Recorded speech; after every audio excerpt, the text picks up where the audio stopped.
Hello guys, in this video I'm going to show you how to use multiple wallets in Phantom Wallet.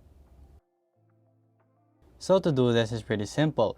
Actually here in the Phantom application or in your desktop you can do the same. So here I have my wallet. So to use multiple wallets, all you have to do is go ahead and tap your account. From there you have this plus button and then create new account, or you can actually import existing one that already has one. So let's just say you have an existing one, just place it right here and import the security recovery phrase. So you can also do account number 2 right here, and you can also make account number 3. So basically it's just using the same secret phrase features that you have in the first main one. So there you go guys, that's how you use it right here. So you have account 1, account 2, account 3.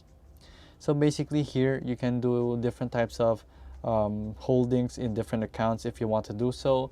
So basically that's how you use multiple wallets in Phantom Wallet. So if this was helpful, please hit the like button and don't forget to subscribe.